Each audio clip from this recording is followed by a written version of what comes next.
Fearscape Media Network, exploring the unknown, one podcast at a time.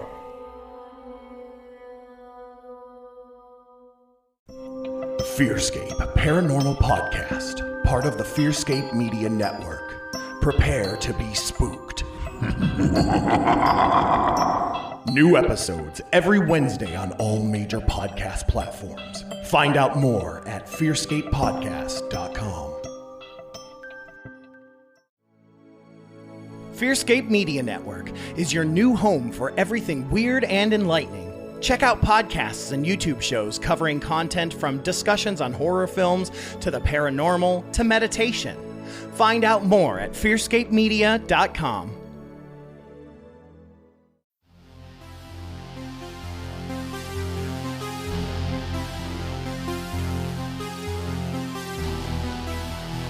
Coming to you from nowhere, a suburb of parts unknown, your ghoulish hosts for an evening of terror, Stefan Gearhart and Lance Wayne, the Misters of the Dark.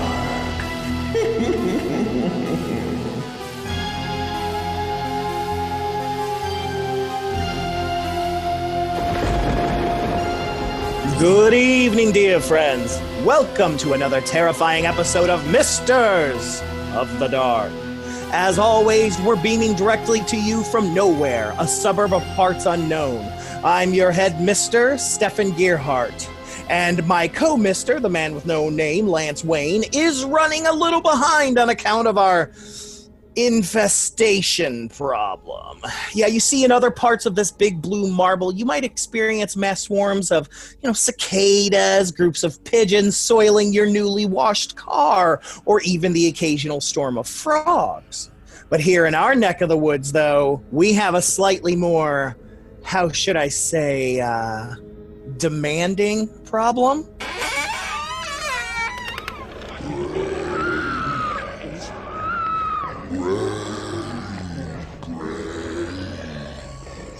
Yes, that's right. Every year around this time, the undead all rise from the earthly tombs and throw their annual Thrilla in the Villa zombie mixa. It's all fun and games at first. There's volleyball, surfing, ripping out the entrails of a priest. But after you've gone through a whole village of screaming country folk, you've got to know when to stop. So, I sent Lance off to see if he could find anybody with a pulse that could maybe help us with our dilemma. And, hey, look, here he comes now. Back, you brain-dead beast. I told you I already gave it the office. Out!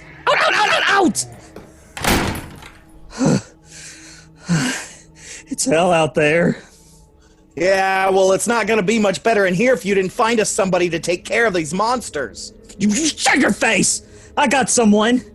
Oh, that's just like you. I bust my balls after all. Are we on? Yeah. Hello, dear friends. I'm your co-mister, the man with no name. I already did the intro. Oh. Enough. Lance, I'm tired of this. Shut up. Who did you find? Relax. Sky has previous experience with just this sort of thing. And he was one of the few people in the village that wasn't, dead. Oh, wow. Look at him out there, man. He's really mowing them down. Told you. Now I invited him in to discuss the matter of payment. Now, Lance, we won't be able to pay this guy. Shut up. Already got it figured out. Ah, here he is.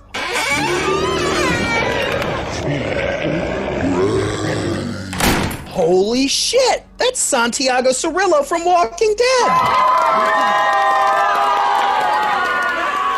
All right, holy moly, yeah, Lance, this is Santiago. This is the guy I was telling you about, man. Yeah, he's from Walking Dead and all kinds of cool stuff, man. And, hey, while you're here, Santiago, can we just go ahead and talk to you for a little bit? Well, it's just an apocalypse and a lot of zombies, but why not? Well, yeah, I mean, it happens once a year, so who cares? Yeah. Am I right? Their big mixer. Yeah. But yeah, man, thanks for joining us here on Misters of the Dark. I'm super excited. I got to talk to you once before on my other show. You have another show? Yeah, I do. With You're cheating on me? Yeah, with Damian Deadman himself, Josh Rutledge. Yeah, got to do that. So we got to talk about some cool paranormal stuff, but I want to talk about the horror stuff because not only Santiago a sweet ass actor and knows our good buddy Christopher Maggard, but is also a writer. I swear to God. Yeah. Your brain works, isn't that right? It does. It's an extra part of the brain that just loves to tell tales. Well, before we get in talking about your acting stuff, let's talk about the writing stuff that you've done, because this is pretty interesting. Can you tell us a little bit about it? Yeah, man. Writing scripts and movies and TV shows is what I do on the side. And I just put them in the vault. You could say it ain't the Mickey Mouse vault. I promise you that. But it is literally a vault that I have a hard drive in. And I decided to bring out a script. And the script is called Zombified, That Headhunter, which was pretty good. I pitched it to Hollywood and certain people. And kind of certain parts got stolen and were put in a show, and I kind of let it go for 5-6 years, and then happens. It happens a lot. I promise you, and it kind of it drains you down because you don't have the big lawyers they do and all that stuff, and then you got to connect the numbers and connect the people. But anyway, I met up with Kendra Souter, who's a horror author out of North Carolina, and out of the blue, I was at a Comic-Con, man, and I picked up one of her books, and I couldn't put it down. And I was like, oh, my gosh. Next thing you know, I'm owning like 5 or 6 of her books, and then it just popped in my head, hey, look at the script. So I gave her the script, and she calls me back cussing at me. He's like, what the hell's your problem? And I'm like, what? She goes, you do not leave this not finished. Why did you make me read this when it's not finished? So, long story short, man, I said, can you make this a book? She goes, yeah. And we put it out on the market as a soft copy and some downloads. And I didn't expect anything big. I just wanted to see how much legs and could carry. And man, it took off. It was selling like maybe 1,000 copies in a month. And oh God, yeah, dude, we had it everywhere. We had it online. We had it everywhere. And it caught the eye of some great person a good friend of mine that works for Sci-Fi Channel. And he goes, dude, I bumped into this book, and I'm like, what the heck? And I said, dude, and I explained the whole situation. So before this COVID stuff, it was literally sitting, and I had a meeting with one of the executives from Netflix, and we were going to make it a TV show. Dude. And wow. Yeah. So yeah, man, it got pushed down because of the COVID. I mean, it's still on the table and so forth, but people wanted the second one, man. Yeah. It got crazy. I got fans going, where's the second book, and how can you leave this in a cliffhanger and not help your fans? And, I mean, I got people pissed off for the last 4 years, and I'm going, oh my God. So I decided to go back into writing, and I ended up making book 2 that'll be out in February. Book 1 is going to be re-released with a hardcover, and book 3 will be out the next following year. And we are really doing a Sizzler trailer that we're going to film. And the great part about this is that I put the whole horror genre in there. It ain't just because it's called Zombified. It is more than that. I actually reintroduced vampires, reintroduced Frankenstein, reintroduced gargoyles, reintroduced. I even got Bigfoot in it, and it deals, of course, with Area 51. But the whole thing of the book is that there's this guy named Caesar Maldonado. Hail Caesar! Hail Caesar! Hail Caesar! So he is a man that worked in Area 51, the top-notch kind of guy, and he has this blood that cures every disease in the world. And what happened is they went after him, and they took some of his blood, and of course, you know how science is. Well, we can recreate the blood. We can do a great... Right. Yeah. And there you go. Introduced zombies and introduced a lot of different effects. And I even got sci-fi in it. There's a computer named Genesis that she is in the dark side of the moon, a base on the dark side of the moon. There's more into it, man. I don't want to spoil too much because there's more involvement. Right. But it is a fantastic book for all you people that love horror and love the paranormal world. Everything, man. It's just literally a great thing. And of course, I ended up writing a TV show that I'm going to be filming soon called Smoke, which is a half man and half ghost, and it deals with the paranormal world. Pretty good stuff, man. Awesome, man. Man. So continue to write, man.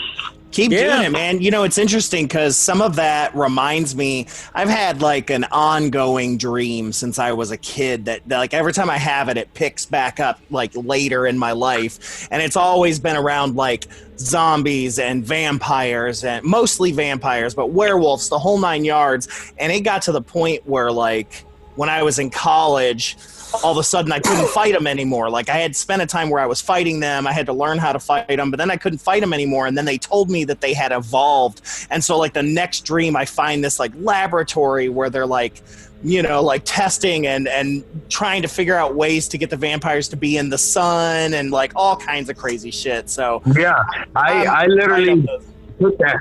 I took that whole aspect. There's a reason why they suck blood. There's a reason why they can't go out in the daylight. There's some that can. There's some that fly, like the Nighthawks. I nickname them Nighthawks. I nickname them different things. Awesome. But you can describe them like the gargoyles. It starts with the barbarians, which is they're wild and everything, and then slowly evolved into a gargoyle. So that's my Frankenstein meets the gargoyles kind of deal.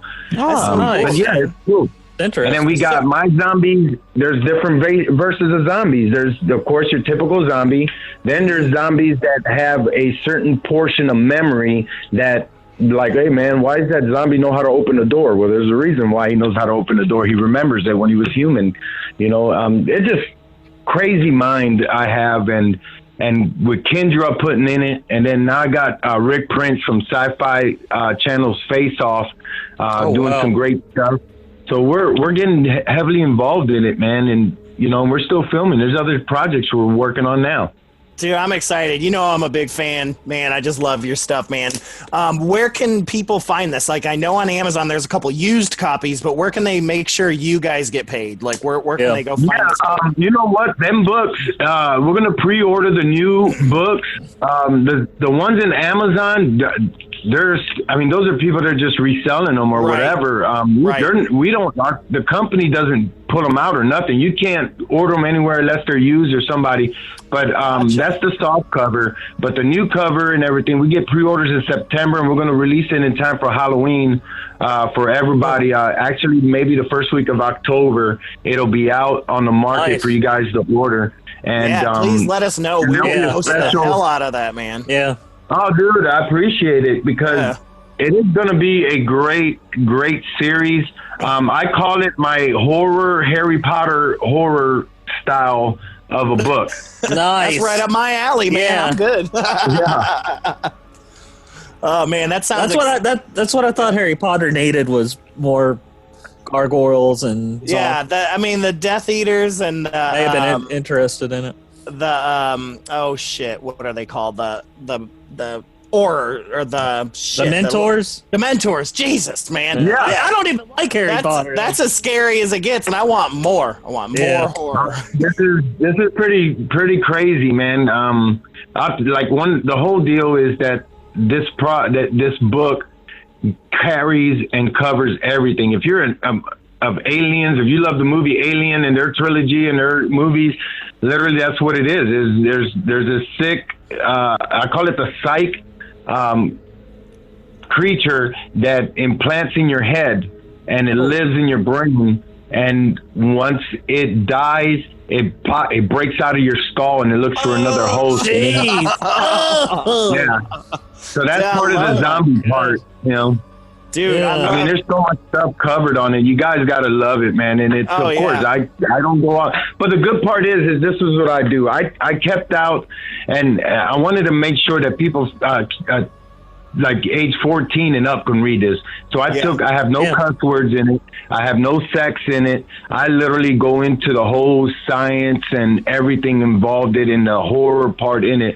So don't get me wrong. You're going to see you're going to read of heads blown off. You're going to read of intestines being pulled out, arms being everything. I mean, it's unreal. And it's like, man, my kid just read this and shoot. Yeah. Well, they got to grow up sometime. Yep.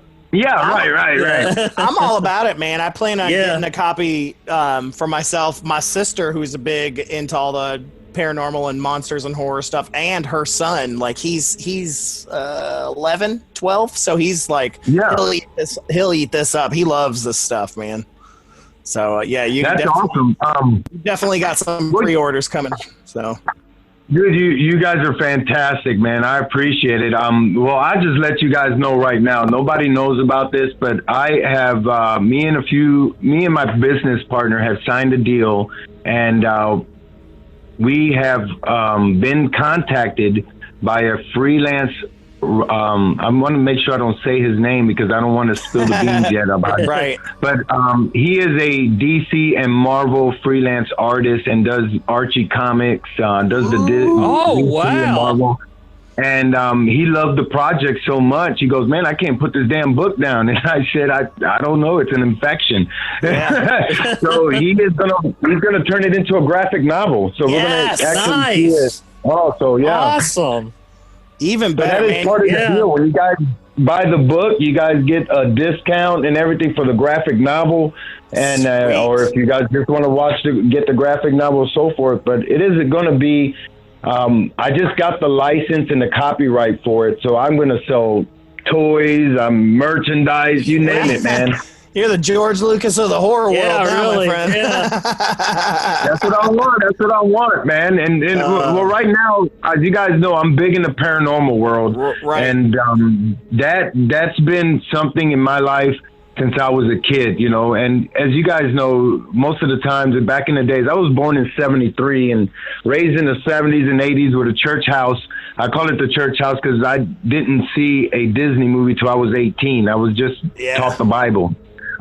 So being free of knowing other aspects of life and religion and everything, you know, it kind of solved a lot of the mystery. You know, I was hearing things when I was a kid. I saw things that I can't explain.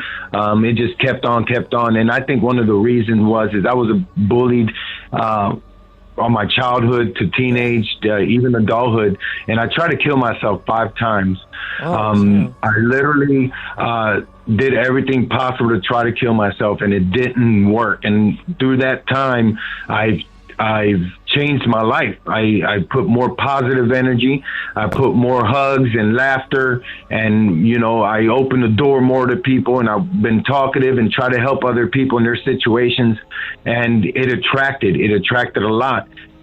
10 years ago, I was invited to a house in Lexington, Kentucky from going to a Lexington Comic-Con. The house this guy owned was given to him, and the last time he lived there was in the 1980s. He left that house and left it like it is because it was so haunted that he couldn't do anything. The people that were taking care of it couldn't even enter the house. So when they invited me in that house, the guy opened the door, ran. The group went in there. I was part of the investigation team that invited me. And literally that whole place, we didn't even plug anything in. All I did, I was back in the Hi-Yah movement, you know, and I was yelling Hi-Yah everywhere I go to scream positive energy, to the point where things weren't even plugged in and then were lighting up. There was blood coming out of the walls in the basement from old slave tunnels. They had video of a little girl following me everywhere I go. The voice box didn't want to talk to nobody but me, inviting me. I mean, it was clear conversation going in, letting spirits that were trapped in rooms out. It just went crazy. And to the point where I didn't know what the hell was going on. So Right? I met a great guy named Keith Age. I don't know if you guys know Keith. Yeah, that's my buddy. Yeah. Stefan. Yeah, Keith introduced me to a lot of things. He goes, "You're not crazy. This is what I want you to do." And he invited me to some investigation and so forth. And the same shit kept happening, man. There was lights turning on that didn't have light bulbs. I went to it's called Old Pennsylvania Hospital in Tennessee. I forgot the OPH. I went in there and everybody was meeting and greeting. Hey, how you doing? And as soon as they turned their voice box on, you had 2 minutes of a full ER visit. You heard the doctors being paid. You heard people signing in. You heard the callings. You heard everything. Ambulances coming in, to the point where a lot of the paranormal people freaking dropped what they were doing and just ran out of the hospital. Oh my God. I went to New York to Rolling Hills Asylum, one of the most haunted places out there in Upper New York, and I had there was literally orbs coming through where people's cameras went pure white with blindness, and it almost burnt out. I had grids that covered. It starts with a green grid, and all of a sudden it turns pitch black because it was following me everywhere. I had it trapped in a corner where I was just like, man, I don't know what's going on, and people were screaming and everything, running out because they were scared as shit. These are paranormal investigators that have been in this business for 5 to 30 years or so, whatever. And they dropping their cameras, their equipment, and running out. And next thing you know, I pass out in the 3rd floor, wake up in the green room on a couch. When I wake up, I'm going, what's going on? And everybody jumped like it was a horror scene. What the hell did you come from? I said, dude, I just woke up. I don't know where I'm at. And he goes, you were not there. I just stood up from that couch. You were not there. It could go on. And I let all the paranormal people, so I don't want people to think, oh, you're a fraud, you're trying to get it. I was like, dude, I'm just an actor, man. I'm just trying to, I'm trying to work in the entertainment business. So I let all these paranormal people keep the footage, keep all the rights to it, and I don't own nothing. Number one, I don't want things to follow me. Number two, I think it's better for them to explain it than for me to explain it and try to make money out of it, which I don't. So I could go on with so much stuff, but my latest encounter is Old Paulding Jail in Paulding, Ohio. I went out there. I'm going to film Smoke TV show out there. But as soon as I walked out there, man, I felt every positive energy that was left in that place. And it turned to like they were telling me their story. These prisoners, these people were telling me their story. And to the point where I was buckling on my knees and wanted to cry so bad for them, wanted to scream, to shake the planet for them, because they suffered. They got tortured. They got murdered. People were disappearing. Come to find out, man, before this lady told me the story, after I told her everything, she goes, oh, my God, this is what happened. And she tells me this whole story that matched everything. And I was going, hey, I don't know what the heck's going on, but this is the deal. This is what I'm doing. Yeah, so, man. My sister, too, man. My sister has that same ability. I mean, I've seen some amazing things. I mean, I can feel things and occasionally kind of get something like that, but not like you or not like her. It's incredible. It's such a humbling gift, and I'm glad you're using it for the powers of good. Yeah. It's weird, man, because you bump into a lot of people that do they're mediums, they're fortune tellers, gypsies, all these people that I never met in my life. And I'm going to these horror cons, and all of a sudden I pass by there and they're like, oh my God. I'm going, what's going on? He goes, I need to talk to you. There's somebody trying to talk to you. The whole time there's people trying to grab my hand, forcibly grab my hand or read my palm. And I'm like, no. Along with all the suicide stuff, I went to a big tragic event in my life where I lost my immediate family, from parents, best friends, grandparents, all within less than 5 years. Wow. To the point where I can't do open caskets. I can do funerals, but I can't do open caskets. So I believe in it. I see what's going on, but you gotta control it, man. If you can't control it, it's gonna take over your life and weaken your body because they drain your energy. Yep. If you don't mind me asking, what do you think makes you such like a satellite, beacon, for lack of a better term, for like all these spirits and things? I believe that because of the amount of suicide attempts, I think it connects me with the afterlife. Oh shit! I really do. I really do. It could have, It could have, you could have gotten close, and it kind of left that door open. Oh wow! Right. Yeah, that's not uncommon. I've heard of that before. It's respectful because I don't go. The thing about when people, especially the word paranormal, everybody thinks of fear. Everybody thinks of something weird and mysterious. You go to these places with fear and kind of the mysterious, like negativity. They feed off your energy. And if you pitch that, you're going to get thrown in a wall. You're going to get scratched. You're going to get, because that's all they read on you. I go in there with a Hi-Yah! Here we go! And they're like, oh my God, man, oh my God. Yep. I will tell you this, Santiago, from the last time I got to talk to you on Fearscape, I take the Hi-Yah seriously, man. And I did indeed. I went into a place and I definitely have friends that call me, oh, can you cleanse my house? Can you do this? Make it feel better. And that's exactly like that. I walked into this house screaming Hi-Yah through the whole house, burning sage, like going to town, dude. And it was intense, man. And it is definitely something I've carried with me since the last time I talked to you. Yeah, man. Look, when I did Rosalie movie, we did the premiere in where The Walking Dead was created in Cynthiana, Kentucky.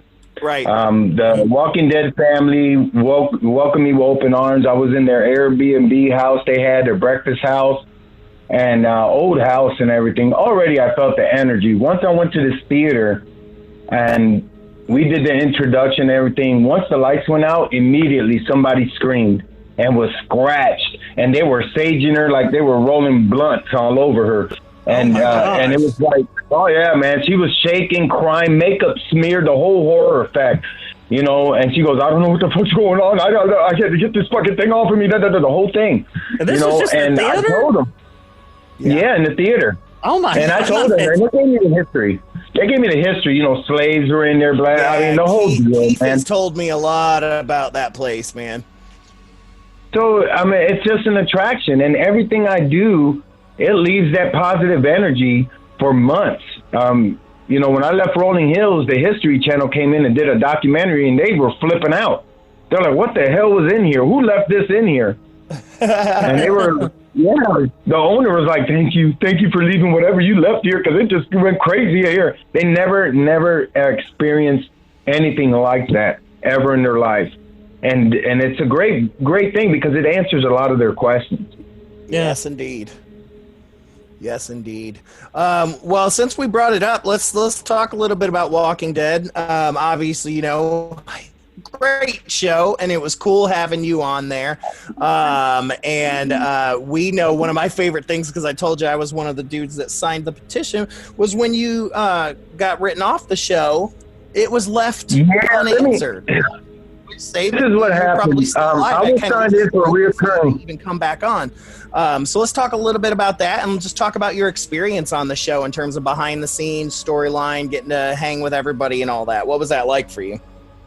Yeah, the funny thing is, I was on a roll in acting gigs. I was doing a miniseries for Fox in Kentucky, and what happened? Yeah. Can you hear me? Yeah. I can't hear you. Yeah, I was doing a miniseries for Fox in Kentucky, and what happened was my agent called me up and goes, how quick can you get to Georgia? I was like, hi. She goes, oh my God, you're on The Walking Dead. And I was paused for a minute. I go, The Walking what? She goes, you don't know what The Walking Dead is? I said, no, I don't know what the hell it is. And she explained to me, I said, really? People like zombie shows again? You know, because the last time I did zombie, I know the zombie tune was, you know, Night of the Living Dead, you know, and then everything else was funny and comedy. So when I get there, I'm hanging out with, you know, Andrew Lincoln, you know, everybody, the whole cast and crew. And I'm like, hey, how you doing? And then, you know, don't know who the hell they are or whatever. And they're like, "Oh, you're that Julio guy." I was like, "Yeah." So they give me by the the script. schoolyard. Yeah, no shit.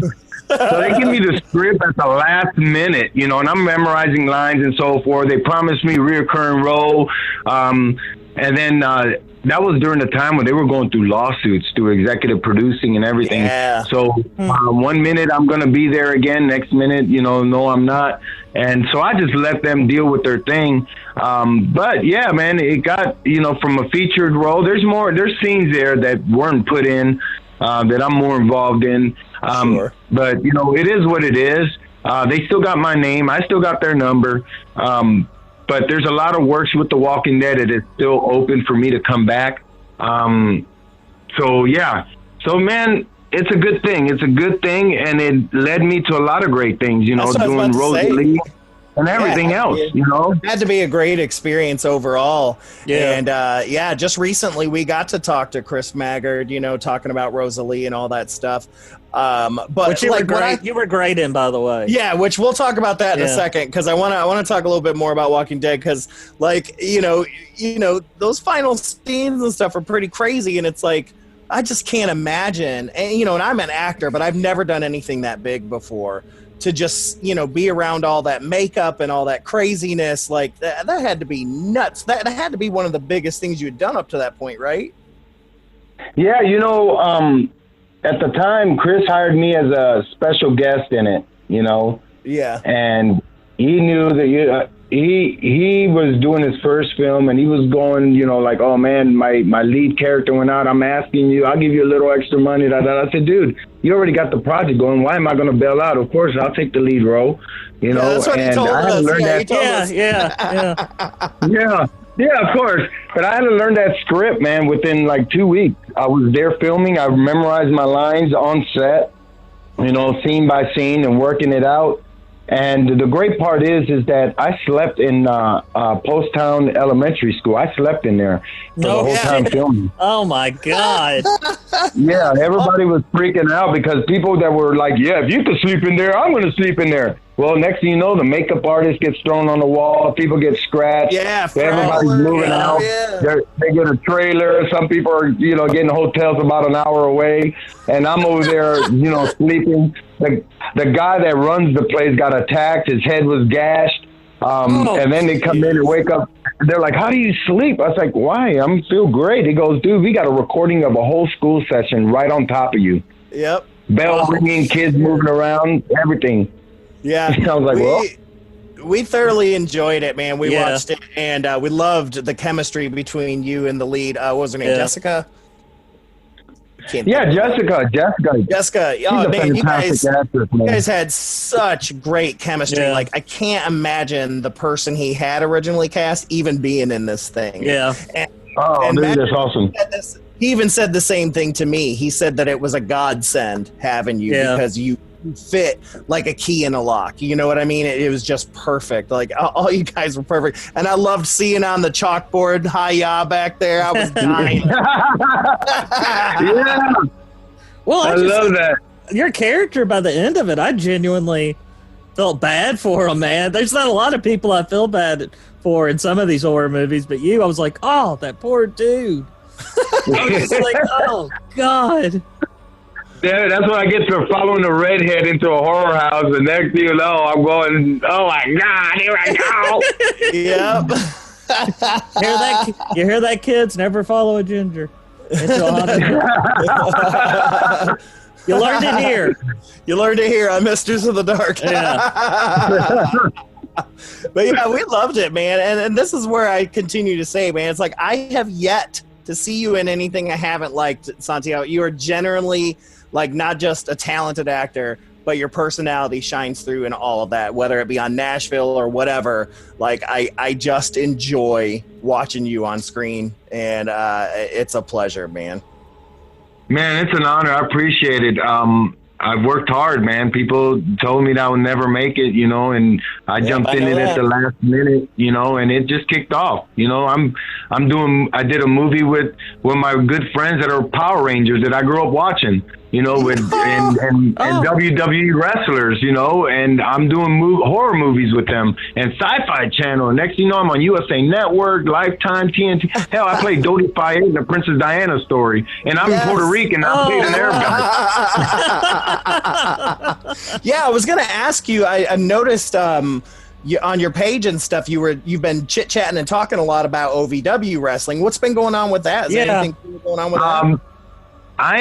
I do a big anti-bullying movement. Most people know it as at the Hi-Yah Nation.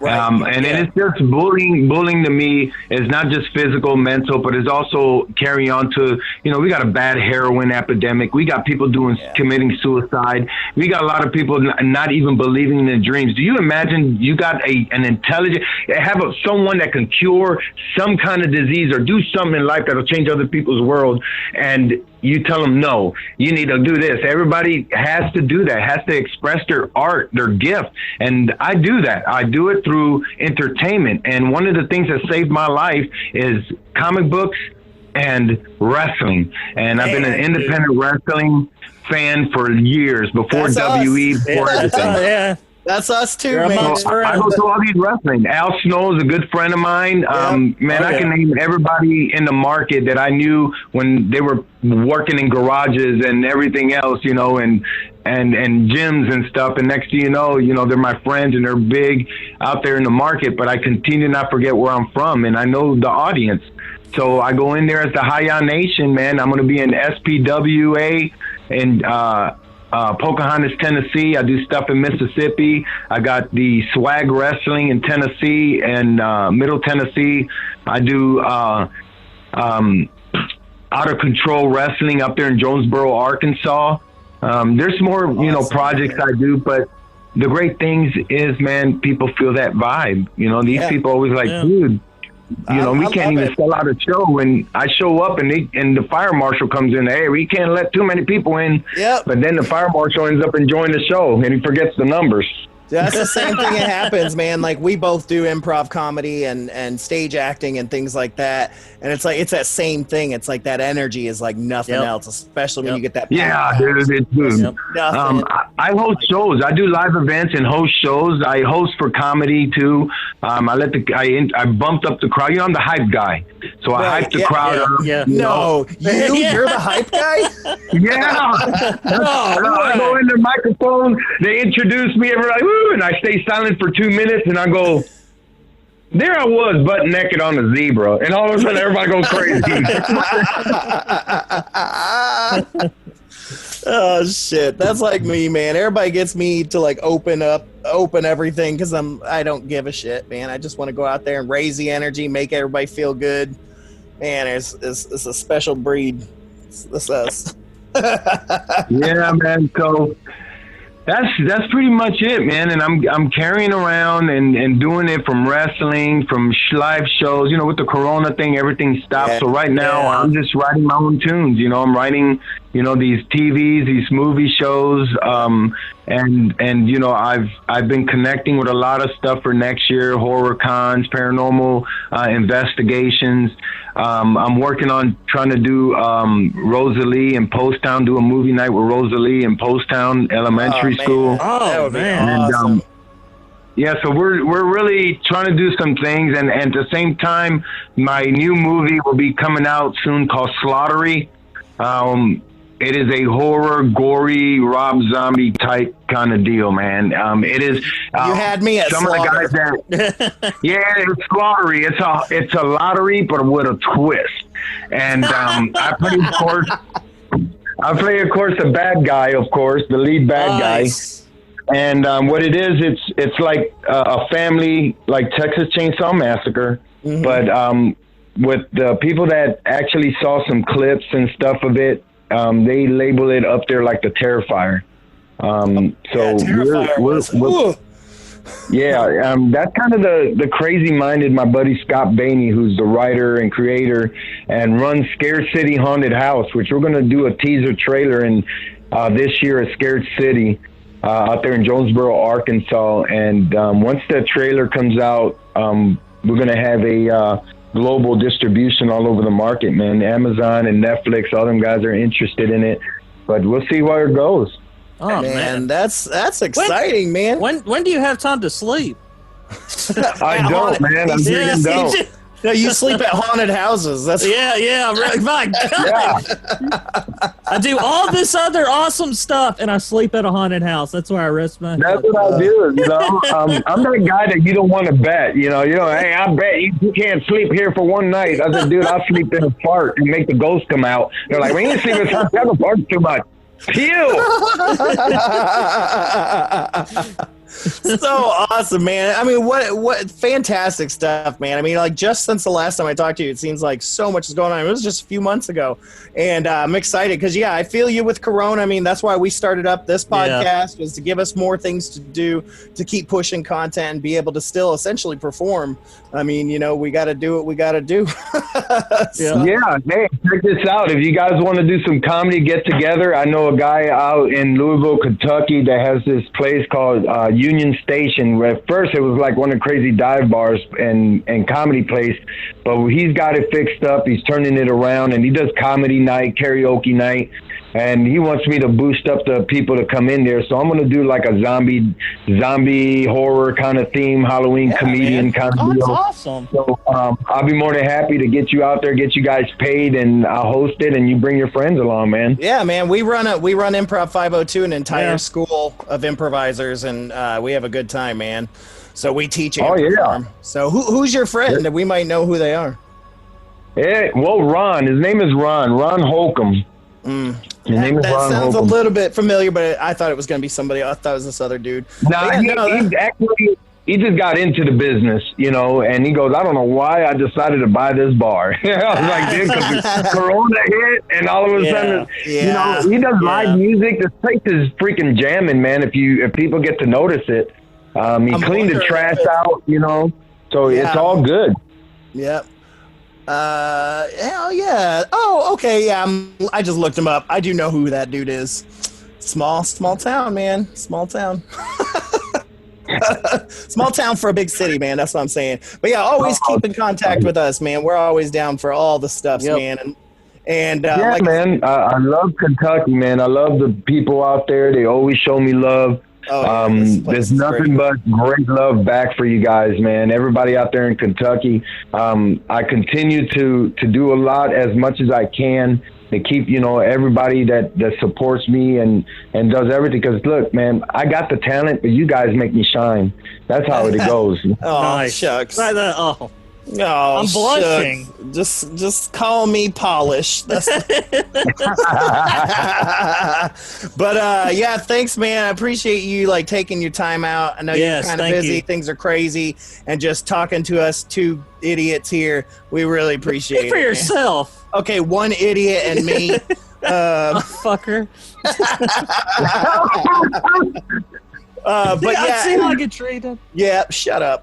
And no. So, like I said, we will, man, you let us know when that book's coming out for pre-sale on hardcover. Because we are going to share, and I will be purchasing because I'm excited.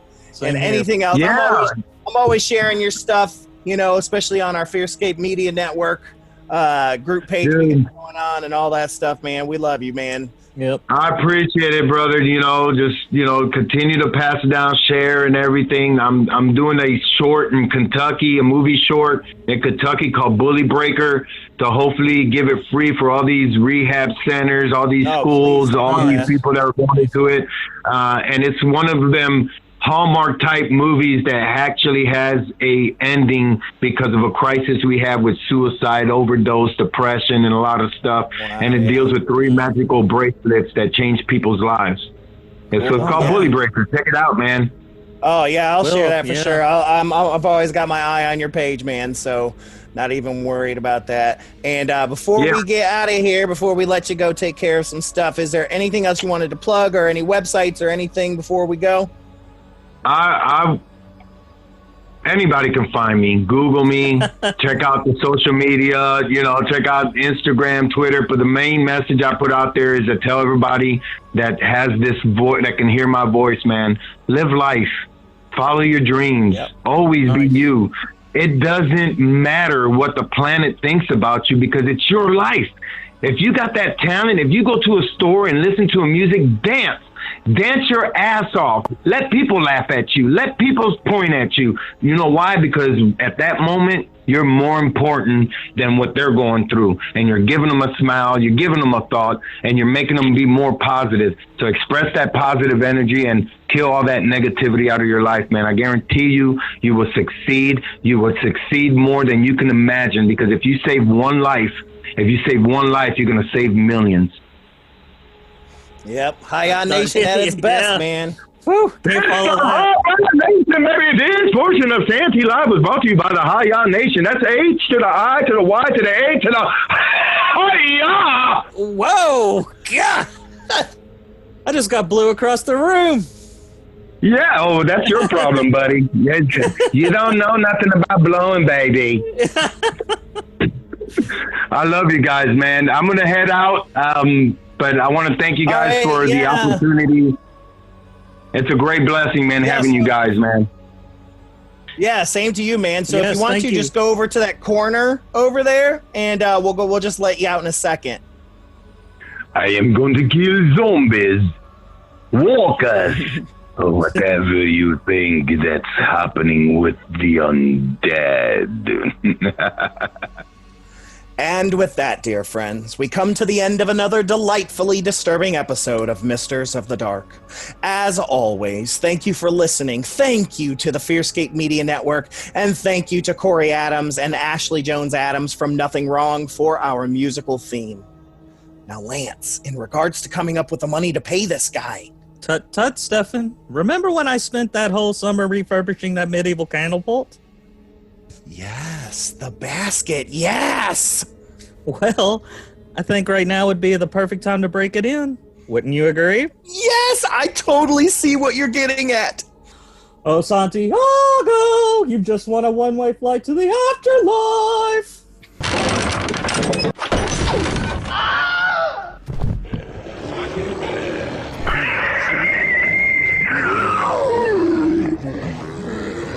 Look at that! They're starting to leave!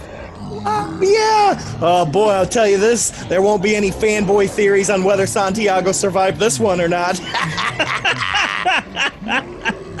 But before we go, dear friends, I'll leave you with this. Always remember, zombies were people too. Good night. Good night, everybody!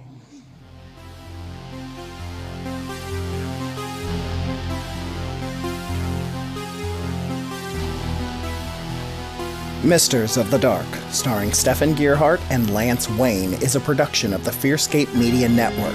For more information or a look at all of our other podcasts, visit www.fearscapemedia.com.